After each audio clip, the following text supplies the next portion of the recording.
Transfer ডেডলাইনও তো আসলে চলে এসছে, মানে আপনি হচ্ছে আগামীকালকের মধ্যে, বাংলাদেশ সময় যদি আপনি ধরেন আগামীকালকের মধ্যে সেই ট্রান্সফার উইন্ডোটা আসলে শেষ হচ্ছে।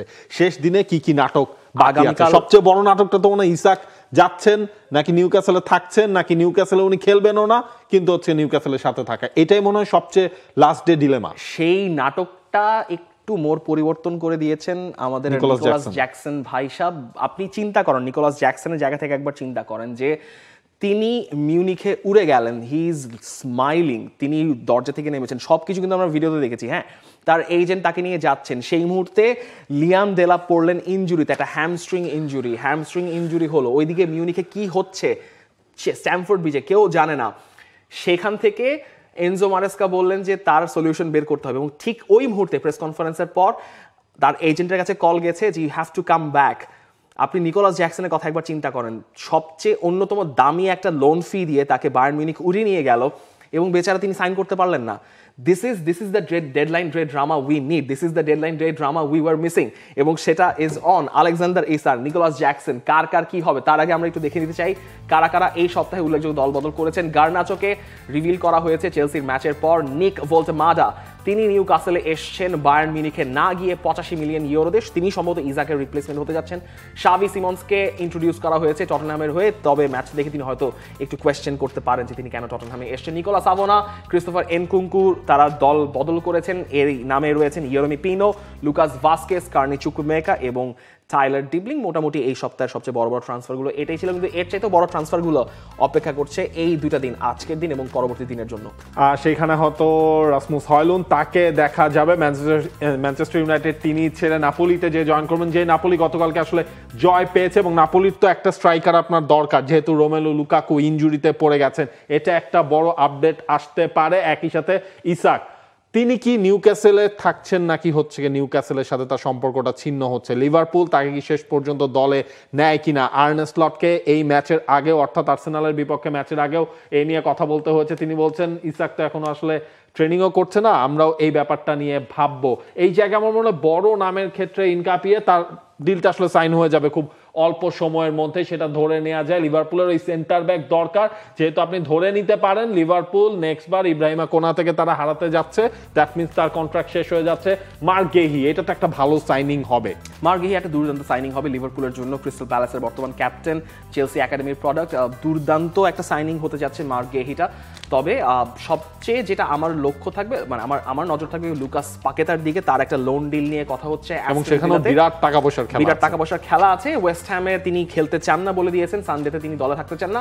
আপনারা ভুলে যাচ্ছেন জিয়ানুলজি দনারুম্মার কথা, তিনি তার সঙ্গে ম্যানচেস্টার সিটির সাইনিংটা কিরকম হবে সেটা নিয়ে অনেকদিন ধরে কথা হচ্ছে, আশা করি হয়ে যাওয়া উচিত। তবে এডারসনের যাওয়াটাও অনেকটা নির্ভর করছে, জিনচেঙ্কোও চলে যাবেন, আই থিঙ্ক ইয়র্গেন স্ট্র্যান্ড লার্সেনও নিউক্যাসলে হয়ে যাওয়ার কথা, বেসিক্যালি ক্যালাম উইলসনের রিপ্লেসমেন্ট হিসেবে। তবে মূল নজরটা থাকবে নিকোলাস জ্যাকসন এবং আলেকজান্ডার ইসাকের উপর। দেখেন, নিকোলাস জ্যাকসনের তো আসলে ফেরা ছাড়া কোনো রাস্তা নাই। তার এজেন্ট প্রথমে বললেন যে কোনোভাবেই তাদের ফ্লাইট আবার এক্স্যাক্টলি। এরপর হচ্ছে গিয়ে আপনার খানিকক্ষণ আগেই আমরা দেখলাম সেখানেও একটা এসেছে যে জীবন অনেক সময় আপনাকে অনেক কঠিন পরিস্থিতির দিকে ফেলে দেয়, সেই কঠিন পরিস্থিতিটায় আপনার ফিরতে হয় এবং ফেরার পর আপনি হয়তো আরো ভালো করার চেষ্টা আসলে করেন। তার মানে জ্যাকসনের মানে আসলে কোনো উপায় নাই, কারণ যেহেতু শেষ পর্যন্ত আপনার কন্ট্রাক্টটা তখন সাইন হয় নাই।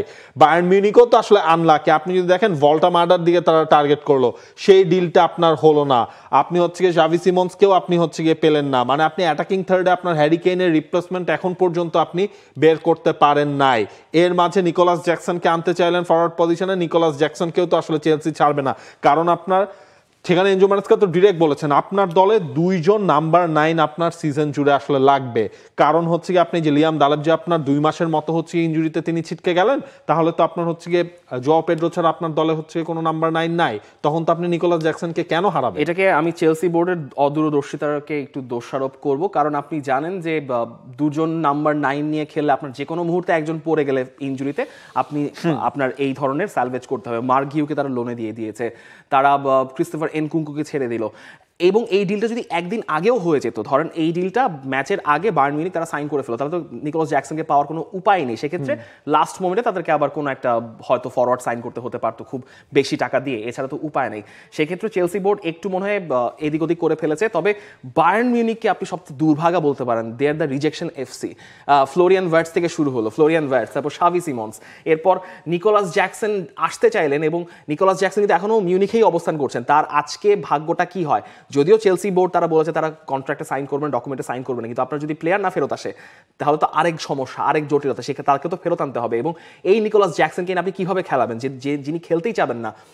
নিকোলাস জ্যাকসন আমার মনে হয় বায়ার্ন মিউনিখে হয়ে গেলে তিনি একটা দুর্দান্ত মৌসুম পার করতেন, হ্যারি কেইনের চাইতে তিনি শিরোনাম বেশি করে কাটতেন, একটা 25 গোলের সিজন আপনি হয়তো তার কাছ থেকে দেখতে পারতেন। সেইখান থেকে আপনি তাকে বঞ্চিত করছেন, তো প্লেয়ারের জন্য একটা মানে খারাপ একটা ব্যাপার যে ওই প্লেয়ারটা খেলতে পারছে না।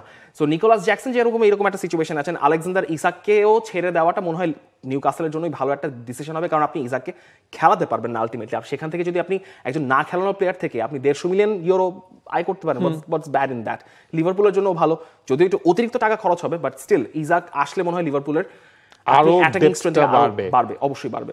এবং এই জায়গায় আসলে বায়ার্ন মিউনিখের স্পোর্টিং ডিরেক্টর তিনি যেটা বলছেন যে আফসোসই কিছুটা করছেন। চেলসি আমাদের জানিয়েছে গতকাল আমাদের সঙ্গে চুক্তি হওয়ার পরও ওরা ওদের খেলোয়াড় ফেরত চায়। পরিস্থিতি এখন এমন হয়ে দাঁড়িয়েছে যে ছেলেটা মিউনিকে এসেছে কিন্তু তাকে আমাদের ফেরত পাঠাতে হবে। ভবিষ্যৎ নিয়ে বেশি কিছু বলতে পারছি না, দেখা যাক জ্যাকসনের নাটকটা শেষ পর্যন্ত কোন জায়গায় যে থামে, জ্যাকসনই বা কি করেন। এবং সবকিছু আসলে দেখতে চাই আমি ইসাক, সত্যি কথা যে ইসাকের এটা কি হয়। আমরা প্রত্যেক ট্রান্সফারে গেল সিজনের আগ পর্যন্ত দেখেছি কিলিয়ান এমবাপ্পের নাটক, আমার মনে হয় এইবার সেটা হচ্ছে কেড়ে নিয়েছে ইসাক। এবার ডেডলাইন ডেড ড্রামা এবং ট্রান্সফার ড্রামা যে কোনো সিজন লাস্ট কয়েকটা সিজন চাইতে অনেক বেশি এনজয়েবল ছিল। এটা শেষ হতে দেখাটা অবশ্য আমাদের জন্য শান্তি যে ফাইনালি আমরা সেটেল করতে পারবো কোন লাইন আপনি এত নাটক নেওয়া যাবে না, কারণ চ্যাম্পিয়ন্স লিগ চলে আসবে, চ্যাম্পিয়ন্স লিগের সময় নাটক আবার অন্যরকম নাটক। বাট দুটা দুর্দান্ত দিন অপেক্ষা করছে আজকে এবং কালকে।